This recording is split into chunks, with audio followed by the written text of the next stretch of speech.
ಸ್ನೇಹಿತರೆ, ಅದು ಸಿರಿಯಾ ದೇಶದ ಗಡಿಭಾಗ ಗೋಲನ್ ಹೈಟ್ಸ್ ಎಂಬ ಪ್ರಾಂತ್ಯ. ಅಲ್ಲಿನ ಹಲವಾರು ಹಳ್ಳಿಗಳಲ್ಲಿ ಒಂದು ಹಳ್ಳಿಯಲ್ಲಿ ನಡೆದ ಘಟನೆ ಇದು. ಅಲ್ಲಿನ ಮನೆಯೊಂದರಲ್ಲಿ ಒಂದು ಕುಟುಂಬ ವಾಸವಿತ್ತು. ಸಾಧಾರಣವಾಗಿ ಕೂಲಿ ಕೆಲಸ ಮಾಡಿ ಬದುಕುವ ಹಳ್ಳಿಗರು. ಅಲ್ಲಿನ ಕುಟುಂಬವೆಲ್ಲ ಹೆಚ್ಚಾಗಿ ಡ್ರೂಸ್ ಎನ್ನುವ ಧಾರ್ಮಿಕ ಪಂಥವನ್ನು ಅನುಸರಿಸುತ್ತಿತ್ತು. ಆ ಮನೆಯ ಕುಟುಂಬ ಕೂಡ ಡ್ರೂಸ್ ಪಂಥದ್ದೇ ಆಗಿತ್ತು. ಡ್ರೂಸ್ ಪಂಥವೆಂದರೆ ಅದು ತುಂಬ ಧಾರ್ಮಿಕ ಕಟ್ಟುಪಾಡು ನಂಬಿಕೆಗಳಿರುವ ಪಂಗಡ.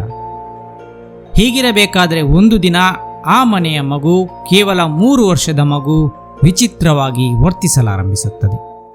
ವಿಚಿತ್ರವೆಂದರೆ ವರ್ತನೆಯಲ್ಲಿ ವಿಚಿತ್ರವೇನೂ ಮಾಡುತ್ತಿರಲಿಲ್ಲ. ಅದರ ಮಾತುಗಳು ಎಲ್ಲರನ್ನೂ ದಂಗುಬಡಿಸಿದ್ದವು. ಆ ಮಗು ಹೇಳಿದ ಮಾತೇನಾಗಿತ್ತೆಂದರೆ, ನನ್ನನ್ನು ಒಬ್ಬ ಕೊಲೆ ಮಾಡಿ ಹೂತು ಹಾಕಿದ್ದ. 3 ವರ್ಷದ ಮಗುವಿನ ಬಾಯಲ್ಲಿ ಇಂತಹ ಮಾತು ಬಂದಿತ್ತೇ ಎಂದು ನಿಮಗೆ ಆಶ್ಚರ್ಯವಾಗಬಹುದು. ಇದೇ ರೀತಿ ಆಶ್ಚರ್ಯ ಆ ಮಗುವಿನ ಹೆತ್ತವರಿಗಾಗಿತ್ತು. ಕೊಲೆ ಮಾಡಿದ್ದು ಯಾರು? ಹೂತು ಹಾಕಿದ್ದು ಎಲ್ಲಿ? ಈ ಮಗು ಏನನ್ನು ಮಾತಾಡುತ್ತಿದೆ ಎಂದು ಅವರಿಗೆ ಅರ್ಥವೇ ಆಗಲಿಲ್ಲ. ಆ ಹೆತ್ತವರು ಅದರ ಮಾತನ್ನು ಹೆಚ್ಚು ಗಂಭೀರವಾಗಿ ತೆಗೆದುಕೊಳ್ಳಲಿಲ್ಲ. ಆದರೆ ದಿನ ಕಳೆದಂತೆ ಆ ಮಗುವಿನ ಮಾತು ಕಡಿಮೆಯಾಗಲಿಲ್ಲ. ನನ್ನನ್ನು ಕೊಡಲಿಯಿಂದ ಕೊಚ್ಚಿ ಕೊಲೆ ಮಾಡಲಾಗಿದೆ ಎಂದು ಆ ಮಗು ಹೇಳುತ್ತಲೇ ಇತ್ತು. ಅಕ್ಕಪಕ್ಕದ ಮನೆಯವರಿಗೂ ವಿಚಾರ ತಿಳಿಯಿತು. ಆನಂತರ ಈ ವಿಷಯ ಊರಿನಲ್ಲೆಲ್ಲ ಪ್ರಚಾರವೂ ಆಯಿತು. ಆ ಮಗು ಏನನ್ನು ಮಾತನಾಡುತ್ತಿದೆ ಎಂಬುದರ ಅರಿವೇ ಅವರಿಗೆ ಆಗುತ್ತಿರಲಿಲ್ಲ. ಸ್ನೇಹಿತರೆ, ಆ ಮಗು ಅಸಲಿಗೆ ತನ್ನ ಹಿಂದಿನ ಜನ್ಮದ ಕಥೆಯನ್ನು ಹೇಳಿತ್ತು. ಹಿಂದಿನ ಜನ್ಮದಲ್ಲಿ ಆತನನ್ನು ಒಬ್ಬರು ಕೊಲೆ ಮಾಡಿ ಯಾರಿಗೂ ಗೊತ್ತಾಗದಂತೆ ಒಂದು ಜಾಗದಲ್ಲಿ ಗುಂಡಿ ತೋಡಿ ಹೂತು ಹಾಕಿದ್ದರು. ಇದು ಆ ಮಗುವಿನ ತಾತ್ಪರ್ಯವಾಗಿತ್ತು.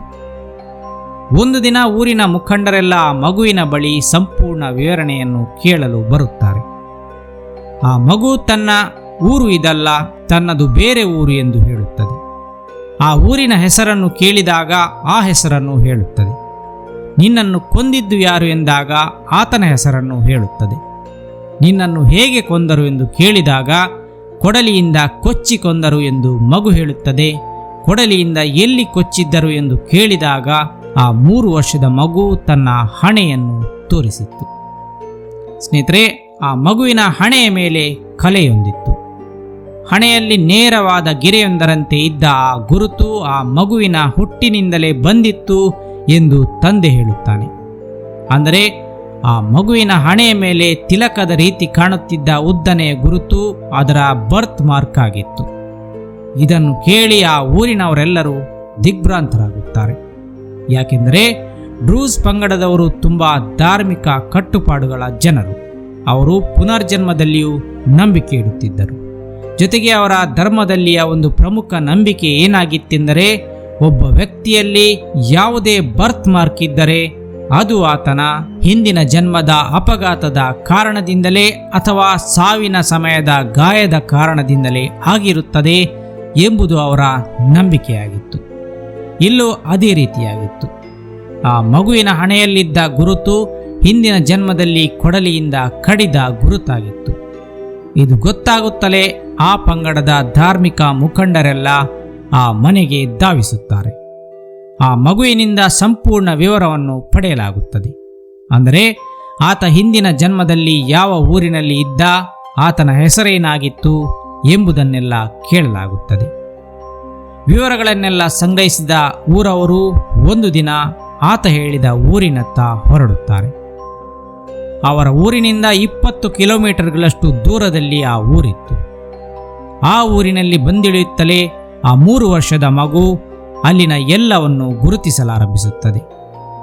ಅಲ್ಲಿದ್ದ ರಸ್ತೆಗಳು, ಮನೆಗಳು, ಶಾಲೆ ಎಲ್ಲವನ್ನು ಆ ಮಗು ತೋರಿಸುತ್ತದೆ. ಆ ಮಗು ತನ್ನ ಮನೆಯನ್ನು ಗುರುತಿಸುತ್ತದೆ.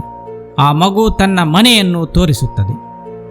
ಆ ಮನೆಯವರು ಆತನ ಮಾತುಗಳನ್ನು ಕೇಳಿ ಶಾಕ್ ಆಗುತ್ತಾರೆ. ಮಗು ತನ್ನ ಹಿಂದಿನ ಜನ್ಮದ ಹೆಸರನ್ನು ಹೇಳಿದಾಗ ಮೊದಲು ಆ ಮನೆಯವರು ನಂಬಲು ತಯಾರಿರಲಿಲ್ಲ. ಆದರೆ ಅದು ತನ್ನ ಮನೆಯವರೆಲ್ಲರನ್ನು ಗುರುತಿಸುತ್ತದೆ. ಮಗುವಿನ ಮಾತುಗಳನ್ನು ಕೇಳಿ ಆ ಮನೆಯವರು ದಿಗಿಲಾಗುತ್ತಾರೆ. ಮಾತ್ರವಲ್ಲ, ಆ ಊರಿನವರು ಶಾಕ್ ಆಗುತ್ತಾರೆ. ಈಗ ಮುಖ್ಯವಾದ ವಿಚಾರಕ್ಕೆ ಬರಬೇಕಿತ್ತು. ಮಗು ಹೇಳುತ್ತಿದ್ದ ಕೊಲೆಯ ವಿಚಾರ. ಅದಕ್ಕೂ ಮೊದಲು ಆ ಮಗು ಹೇಳುತ್ತಿದ್ದ ಆ ವ್ಯಕ್ತಿ, ಅಂದರೆ ಆ ಮಗುವಿನ ಹಿಂದಿನ ಜನ್ಮದ ವ್ಯಕ್ತಿಯ ಬಗ್ಗೆ ಆ ಊರಿನ ಜನ ಮತ್ತು ಆ ಮನೆಯವರು ಹೇಳಿದ ಮಾತೇನಾಗಿತ್ತೆಂದರೆ, ಆ ವ್ಯಕ್ತಿ 4 ವರ್ಷದ ಹಿಂದೆ ಇದ್ದಕ್ಕಿದ್ದಂತೆ ಕಾಣೆಯಾಗಿದ್ದ. ಆ ನಂತರ ಆತನಿಗೇನಾಯಿತು, ಆತ ಎಲ್ಲಿ ಹೋದ ಎಂಬುದು ಯಾರಿಗೂ ಗೊತ್ತಾಗಲಿಲ್ಲ. ಆತನನ್ನು ಎಷ್ಟು ಹುಡುಕಾಡಿದರೂ ಸಿಗದೆ ಕೊನೆಗೆ ಜನ ಆತನನ್ನು ಮರೆತೇ ಬಿಟ್ಟಿದ್ದರು. ಆದರೆ ಆತ ಪುನರ್ಜನ್ಮ ಪಡೆದು ಬೇರೊಂದು ಊರಿನಲ್ಲಿ ಹುಟ್ಟಿ 3 ವರ್ಷದ ಮಗುವಾಗಿರುವಾಗಲೇ ತನ್ನ ಹಿಂದಿನ ಜನ್ಮದ ರಹಸ್ಯವನ್ನು ಹೇಳಿದ್ದ. ಆತನ ಕೊಲೆಗಾರನ ಹೆಸರನ್ನು ಯಾವಾಗಲೂ ಹೇಳುತ್ತಿದ್ದ. ಈಗ ಆ ಊರಿನವರು ಆ ಕೊಲೆಗಾರ ಎಂದು ಹೇಳುತ್ತಿದ್ದ ವ್ಯಕ್ತಿಯನ್ನು ಎದುರು ತಂದು ನಿಲ್ಲಿಸುತ್ತಾರೆ. ಮಗು ಆತನೇ ನನ್ನನ್ನು ಕೊಂದಿದ್ದು ಎನ್ನುತ್ತದೆ. ಆದರೆ ಆತ ಮಾತ್ರ ಇದನ್ನು ಒಪ್ಪಲು ತಯಾರಿರಲಿಲ್ಲ. ಮಗು ತನ್ನನ್ನು ಹೂತಿಟ್ಟಿದ್ದ ಜಾಗವನ್ನು ತೋರಿಸಲು ಎಲ್ಲರನ್ನೂ ಕರೆದುಕೊಂಡು ಹೋಗುತ್ತದೆ. ಗುಡ್ಡದ ಮೇಲೆ ಒಂದು ಕಡೆ ಗುಂಡಿ ತೋಡಿ ಆತನ ಶವವನ್ನು ಹೂಳಲಾಗಿತ್ತು. ಮಗು ಆ ಜಾಗವನ್ನು ತೋರಿಸಿದಾಗ ಅಲ್ಲಿ ಅಗೆಯಲಾಯಿತು. ಅಲ್ಲೊಂದು ಅಸ್ಥಿಪಂಜರ ಕಾಣಸಿಗುತ್ತದೆ. ಅದು ತನ್ನದೇ ಎಂದು ಮಗು ಹೇಳುತ್ತದೆ. ಅಲ್ಲದೆ ಅಲ್ಲೇ ಸ್ವಲ್ಪ ದೂರದಲ್ಲಿ ಆತನನ್ನು ಕೊಲ್ಲಲು ಬಳಸಿದ್ದ ಕೊಡಲಿಯನ್ನು ನೆಲದೊಳಕ್ಕೆ ಹುಗಿದಿಡಲಾಗಿತ್ತು. ಅದನ್ನು ಮಗು ತೋರಿಸುತ್ತದೆ. ಆಗ ಆ ಕೊಲೆಗಾರನ ಮುಖ ಬಿಳಿಚಿಕೊಳ್ಳುತ್ತದೆ. ಈಗ ಆತನಿಗೆ ತನ್ನ ತಪ್ಪು ಒಪ್ಪಿಕೊಳ್ಳದೆ ವಿಧಿ ಇರಲಿಲ್ಲ. ಈಗ ಮಗು ಹೇಳಿದಂತೆ ಆತನಿಗೆ ಹಣೆಯ ಮೇಲೆ ಕೊಡಲಿಯಿಂದ ಕೊಚ್ಚಿ ಕೊಲೆ ಮಾಡಿದ್ದು ನಿಜವೇ ಎಂಬುದನ್ನು ನೋಡಲಾಗುತ್ತದೆ. ಆ ಅಸ್ಥಿಪಂಜರದ ಹಣೆಯ ಮೇಲೆ ಕೊಡಲಿಯಿಂದ ಕೊಚ್ಚಿದ ಗುರುತು ಈಗಲೂ ಕಾಣುತ್ತಿತ್ತು. ಸ್ನೇಹಿತರೆ, ಇದನ್ನು ಕಂಡು ಅಲ್ಲಿ ಸೇರಿದ್ದವರೆಲ್ಲರೂ ಬೆಚ್ಚಿ ಬೀಳುತ್ತಾರೆ. ಆತನಿಗೆ ಕೊಡಲಿಯಿಂದ ಹಣೆಗೆ ಹೊಡೆದ ಏಟು ಆಳಕ್ಕೆ ಇಳಿದು ಆತನ ಬುರುಡೆಯನ್ನು ಸೀಳಿತ್ತು. ಆ ಮಗು ಹುಟ್ಟುವಾಗಲೇ ಆ ಹಣೆಯ ಮೇಲಿನ ಬರ್ತ್ ಮಾರ್ಕ್ನೊಂದಿಗೆ ಹುಟ್ಟಿತ್ತು. ಡ್ರೂಸ್ ಪಂಗಡದ ಧಾರ್ಮಿಕ ನಂಬಿಕೆ ಎಂದು ಇಲ್ಲಿ ನಿಜವಾಗಿತ್ತು. ಅವರ ನಂಬಿಕೆಯಲ್ಲಿ ಬರ್ತ್ ಮಾರ್ಕ್ ಬರಲು ಕಾರಣವೇ ಹಿಂದಿನ ಜನ್ಮದ ಸಾವಿನ ಸಮಯದಲ್ಲಾದ ಗಾಯ ಎಂಬುದಾಗಿತ್ತು. ಸ್ನೇಹಿತರೆ, ಬಹುಶಃ ಅವರ ನಂಬಿಕೆ ನಿಜವಾಗಿತ್ತೇ ಅಥವಾ ಅದರ ಹಿಂದೆ ವೈಜ್ಞಾನಿಕ ಕಾರಣವೂ ಇತ್ತೇ ಎಂಬ ಸಂಶಯ ನಿಮಗೂ ಬರಬಹುದು. ನಾವು ಈ ಹಿಂದೆ ಹಲವಾರು ಪುನರ್ಜನ್ಮದ ಘಟನೆಗಳನ್ನು ನಿಮಗೆ ಹೇಳಿದ್ದೆವು. ಹೆಚ್ಚಿನ ಘಟನೆಗಳು ಖ್ಯಾತ ಸೈಕ್ಯಾಟ್ರಿಸ್ಟ್ ಆದ ಇಯಾನ್ ಸ್ಟೀವನ್ಸನ್ ಅವರು ರಿಸರ್ಚ್ ಮಾಡಿದ ಘಟನೆಗಳಾಗಿದ್ದವು. ಅವರು ತನಿಖೆ ಮಾಡಿ ಆ ಘಟನೆಗಳ ಬಗೆಗಿನ ಸಂಪೂರ್ಣ ಸತ್ಯಾಸತ್ಯತೆಗಳನ್ನು ಬಯಲಿಗೆಳೆಯುತ್ತಿದ್ದರು. ಈ ಘಟನೆಗಳಲ್ಲಿನ ಕೆಲವು ಸಾಮ್ಯತೆಗಳನ್ನು ಅವರು ಪಟ್ಟಿ ಮಾಡುತ್ತಿದ್ದರು. ಅವುಗಳಲ್ಲಿ ಒಂದೆಂದರೆ ಪುನರ್ಜನ್ಮದ ವ್ಯಕ್ತಿಗಳ ದೇಹದಲ್ಲಿ ಒಂದು ಬರ್ತ್ ಮಾರ್ಕ್ ಇರುವುದು. ಆ ಬರ್ತ್ ಮಾರ್ಕ್ ಹಿಂದಿನ ಜನ್ಮದ ಸಾವಿನ ಗುರುತಾಗಿರುತ್ತದೆ. ಇದನ್ನು ಸ್ಟೀವನ್ಸನ್ ಅವರು ಹಲವಾರು ಜನರ ಕೇಸ್ಗಳಲ್ಲಿ ಗಮನಿಸಿದ್ದರು. ಶ್ರೀಲಂಕಾದ ಪೂರ್ಣಿಮಾ ಎಂಬ ಹುಡುಗಿ ಹಿಂದಿನ ಜನ್ಮದಲ್ಲಿ ಗಂಡಾಗಿದ್ದಳು. ಆ ಗಂಡಸು ಬಸ್ ಆಕ್ಸಿಡೆಂಟ್ನಲ್ಲಿ ಸತ್ತಿದ್ದ. ಆತ ಸಾಯುವಾಗ ಆತನ ಹೊಟ್ಟೆಯ ಮೇಲೆ ಬಸ್ಸು ಹರಿದಿತ್ತು. ಆ ಕಲೆ ಪೂರ್ಣಿಮಾಳ ಹೊಟ್ಟೆಯಲ್ಲಿ ಈ ಜನ್ಮದಲ್ಲಿಯೂ ಬರ್ತ್ ಮಾರ್ಕ್ ಆಗಿ ಕಾಣಿಸಿಕೊಂಡಿತ್ತು. ಹಾಗೆಯೇ ರಾಜಸ್ಥಾನದ ರಾಜರ ಆಸ್ಥಾನದಲ್ಲಿದ್ದ ವ್ಯಕ್ತಿಯೊಬ್ಬನನ್ನು ವಿಷ ಹಾಕಿ ಕೊಲ್ಲಲಾಗಿತ್ತು. ಆ ವ್ಯಕ್ತಿ ಪುನರ್ಜನ್ಮವಾಗಿ ಹುಟ್ಟಿ ಬಂದಾಗ ಆತನ ಹೊಟ್ಟೆಯಲ್ಲಿ ಕರುಳಿನಲ್ಲಿ ಕಪ್ಪಗಿನ ವಸ್ತುವೊಂದು ಇರುವುದು ತಿಳಿಯುತ್ತದೆ.